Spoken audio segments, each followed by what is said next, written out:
Hello viewers, Pranam. Welcome to DVM Global Immortal Talks second episode.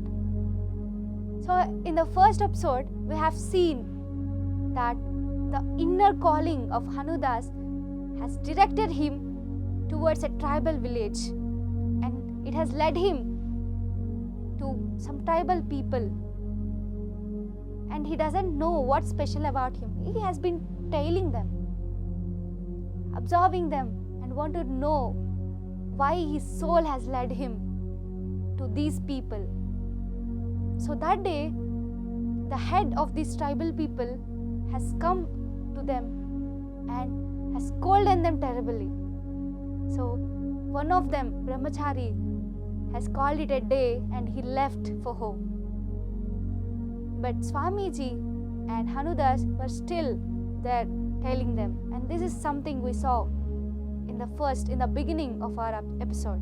So he had a long journey before reaching here, and he was before lost in his thoughts, but now a situation has brought him into reality.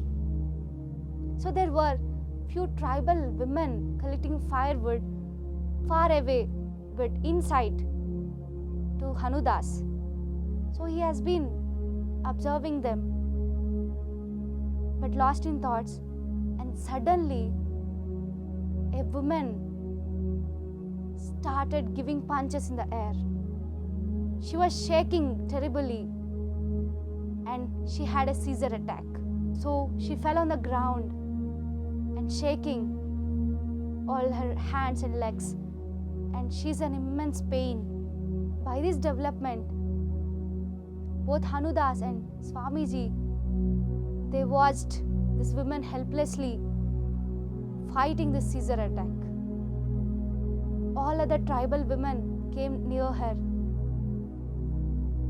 They just removed any harmful things around her, and they were watching. Even they were watching helplessly. Just a seizure attack, Hanudas thought, because he has been travel all the country, has seen many such things. Some called it some neurological disorder, and some called it black magic.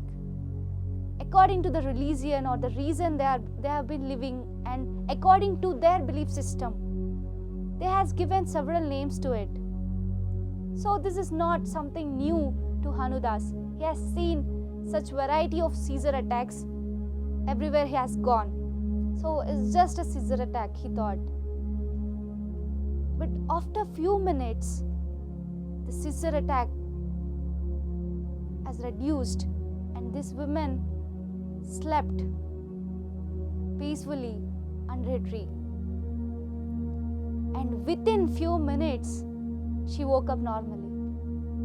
And this is something that surprised Hanudas and Swamiji, because a woman who just got a seizure attack, a very violent seizure attack, it's not ordinary for her to get up. And Hanudas saw some flickering light figures around her.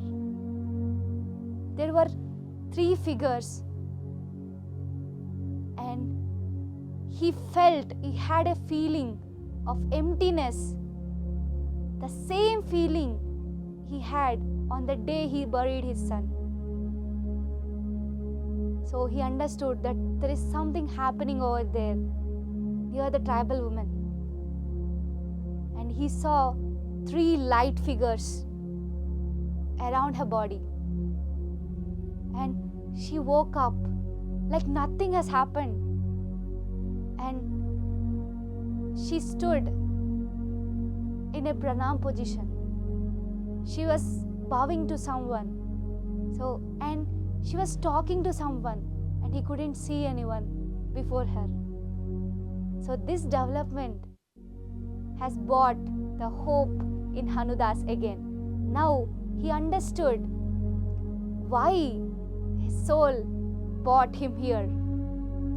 Till now, the other companions thought that they're wasting time, but now even they were filled with hope. Now they understood that there is something special about these people, and Hanudas understood that the woman who is protesting is no one but Lord Hanuman, and he seriously started telling these people. So I told that he has some research papers.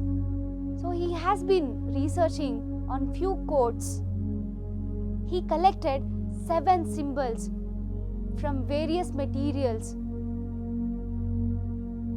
from the tribal village. But it wasn't written in our language. They were written in some code language, and Hanudas couldn't understand them. So he's trying to decode the meaning of these symbols written on rocks, pots, huts, etc., etc. And when he understood that there is something special about these people, he finally researched on them, and he decoded the actual meaning of these 7 symbols. And these 7 symbols mean the immortal Guru, Lord Hanuman, will return every 41 years to the Mahatanga community to impart the supreme knowledge. This is what the 7 symbols mean. He finally decoded them. So he understood that Lord Hanuman physically come to this tribal people and interact with them and impart this knowledge to this tribal people. So the people Hanudas, Swamiji and Brahmachari were telling were no ordinary people but the great Mahatanga tribe. They are the disciples of Lord Hanuman, and no ordinary people can see them. No outer world or external world can interact with them. They live isolated in the forest of Sri Lanka. But Hanudas could only reach them and could decode them. So, who are these tribal people? How they could become the disciples of Lord Hanuman? And what's that supreme knowledge that Lord Hanuman is imparting to his disciples? That is documented under this book, Immortal Talks. So, in this book of Immortal Talks, we'll know the supreme knowledge of Lord Hanuman that's been imparted to his disciples, Mahatangas. And this knowledge was given to Hanudas, and he documented this book. But we never know who the author of this book is because he never relieved. We only know it as Sunya. He says that I'm just the instrument who is delivering this knowledge to everyone, to this world, and all this knowledge has derived from the Mahasunya. That is the source of this knowledge. So Sunya is the author. I'm just an instrument. And we can never get who this person is, because Hanudas is a name given by Gurudeva, and we don't know the true identity of this man. So let's know what's happening in the tribal community and what supreme knowledge Lord Hanuman is imparting. So has he already arrived, or the tribal people is still awaiting for the arrival of Lord Hanuman? Let us know. So the environment that day among the tribal people is a little unusual. The air in the tribal village is filled with dispute, which is very abnormal because they are the disciples of Lord Hanuman, and dispute is a far away thing from them. They don't usually fight among themselves because they are aware souls.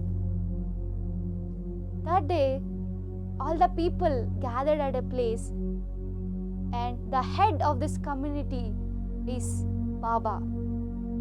He's a very old man, like his age. He's a very wise man. He received all the knowledge, all this wisdom from Lord Hanuman, and he has been governing and directing the whole community and protecting the whole community from Maya. So he is the head of this tribal community. And that day, there was a dispute in the community and everyone gathered there. And the dispute is about Chitta. Chitta is a child. Vichita and Suchita, they were fighting among themselves. So, who is Chitta and who is this Vichita and Suchita? Vichita says Chitta is my son, and Suchita also says Chitta is my son. And no one knows whose son is Chitta. Suchita says that he was born to me. I'm the one, I'm his mother. And Vichita also says the same. And everyone around them has the memory that Suchita is the real mother of Chitta. So Vichita has been crying there, and Baba assembled everyone. He listened to all the arguments of Suchita and also of the Vichita. And everyone believes that Chitta is the son of Suchita. Now Vichita started talking, telling, Baba, you are the one who has given name to this. So even Baba and the wife of Baba, Mata, even they believes that Chitta is the son of Suchita. So everyone over there, all the community has the memory of Chitta as the son of Suchita. So he rudely says to Vichita that don't steal a son from his mother. That's the greatest sin. Mother Nature, all the Panchabhutas, we're under it, we're under the sky. Everyone, even Lord Hanuman is watching us. So don't commit to such a sin. Give the Chitta back to his mother, his original mother, Suchita. And now, and also note that Chitta is on the laps of Vichita, is not leaving Vichita. And even Chitta is thinking that Vichita is his original mother, his real mother. But everyone has the memory that Suchita is the mother of Chitta. So there is some contradiction going over there, some dispute. Vichita having Chitta on her lap started crying uncontrollably. How can you say this to me, Baba? You are the one who celebrated his ceremony. And Mata, you are the one who delivered this child from me. And you are saying that Suchita is the real mother of Chitta. How can you do this to me? So everyone over there was confused. Baba, by his age, he has seen many things and he knows what's real and what's fake. And he can understand and he knows that Suchita isn't lying and Chitta also isn't lying. Vichita is telling the truth. Her cry isn't fake. But just by the feelings and emotions, he cannot give the judgment because he's in a position of the leader and he need proof, right?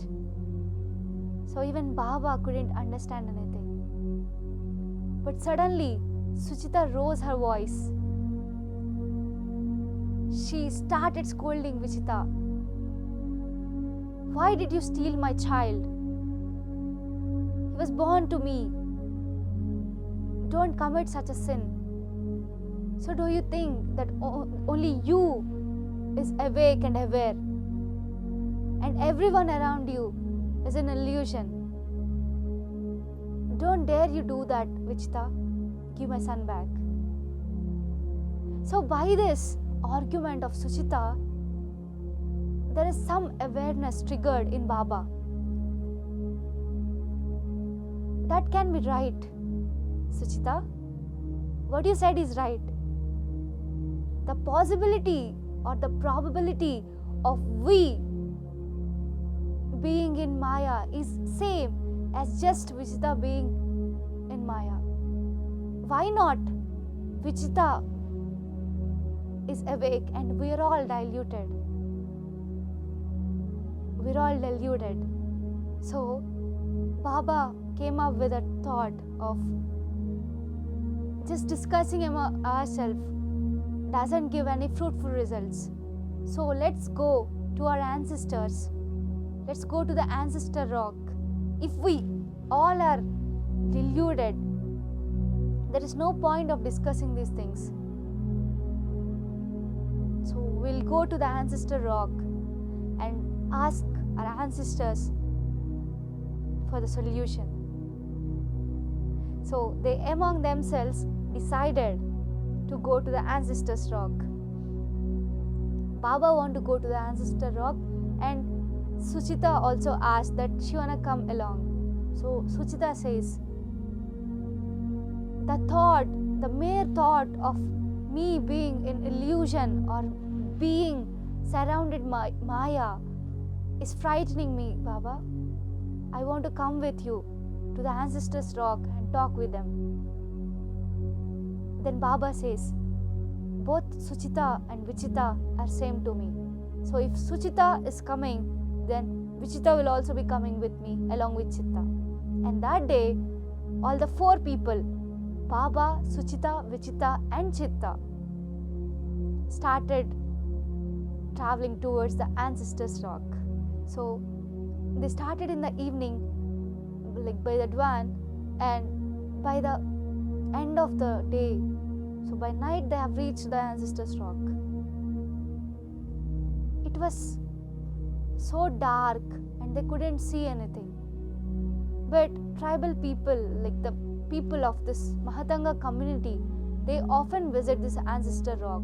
So there they has arranged a rope system where they can climb up into the rock. But that day they couldn't see anything. So they had a hook up at the top of the hill, and they need to climb using a rope.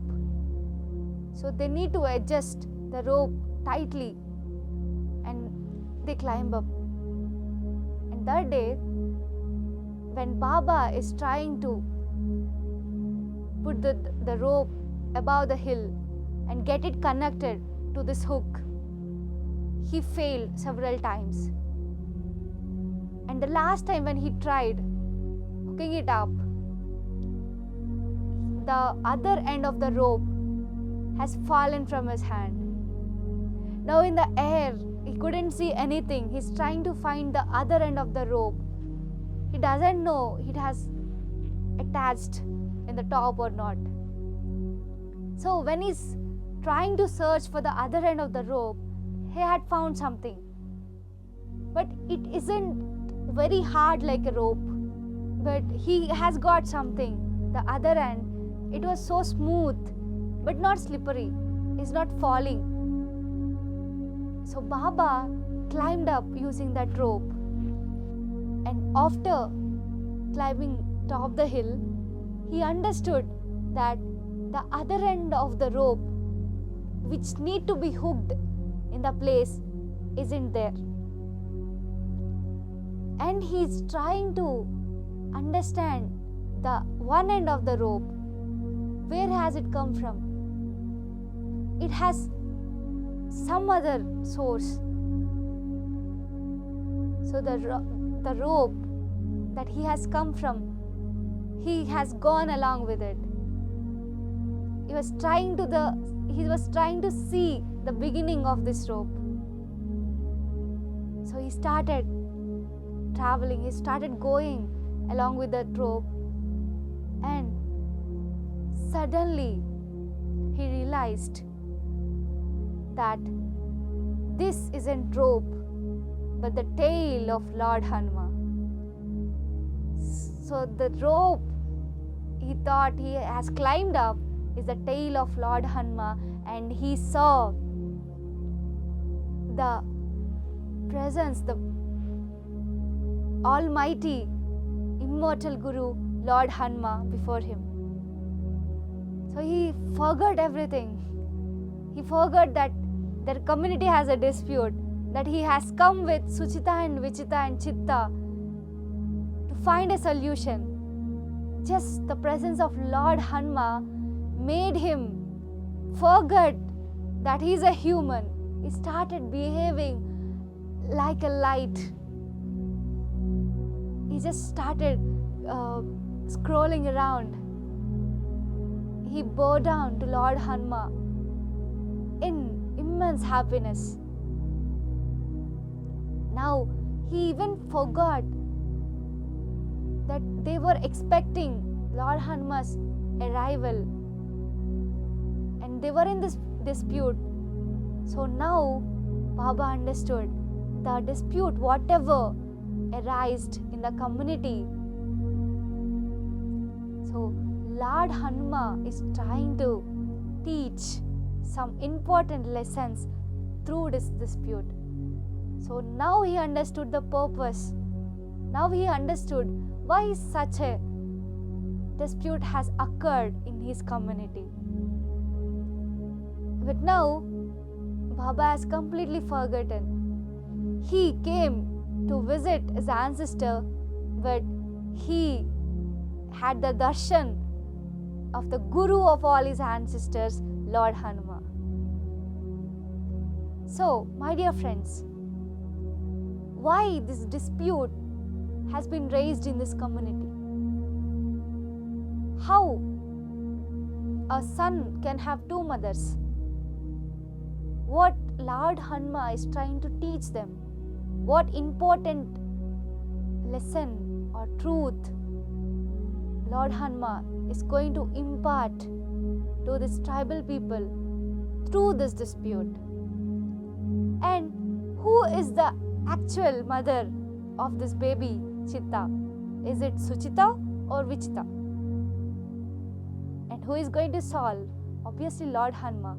Let us see how Lord Hanuman is going to show a way and a solution to this problem, and what he is going to teach in the next episode. Until then, signing off, Deepthi.